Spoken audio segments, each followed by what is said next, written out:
I recently had a guest at work from France who talked about a thing which is apparently done in South America or some of the islands in that region. I don't remember the specifics. Anyway, what he spoke of was a pairing of chili, cucumber and mint served with gin. It wasn't clear whether it was mixed in a cocktail or served neat, but it gave me an idea nonetheless. A cordial of sorts using cucumber, lime and habanero.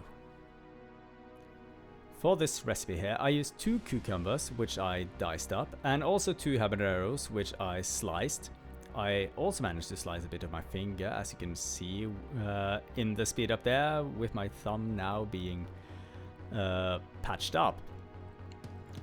For the lime part, what I did was, using a vegetable peeler, I removed the zest, getting as little of the pith as possible, and mix that in equal weights with sugar.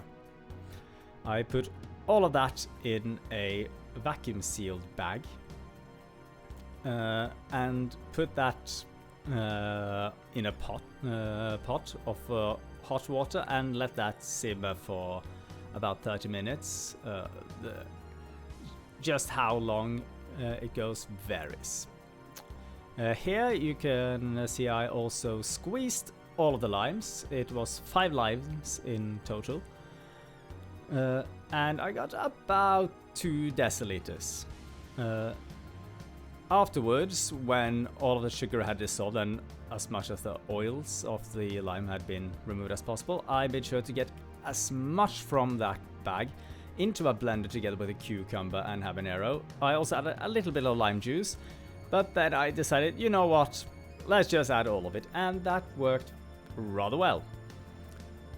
After blending, I put it through a fine mesh cloth that was also on a stand. Makes it way less messy. I then, wise from earlier works with habanero, got some gloves and squeezed out as much liquid as possible. And after that, just put it in a bottle and store it in the fridge. It's very fun whenever you do these sorts of experiments to actually see the color, and you have this vibrant dark green, but this is actually very spicy. Now over to make a cocktail. This is shaken and double strained, and for this I used 45 ml of gin, 30 ml of the angry cucumber cordial we just made, 30 ml of the 1:1 white simple syrup, and 10 ml of Cointreau, and also added a couple mint leaves. I grow my own and it's very potent, so you could probably add more.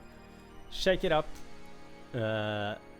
very hard so that you get as much mint into there as possible, and double strain, in this case into a coupe.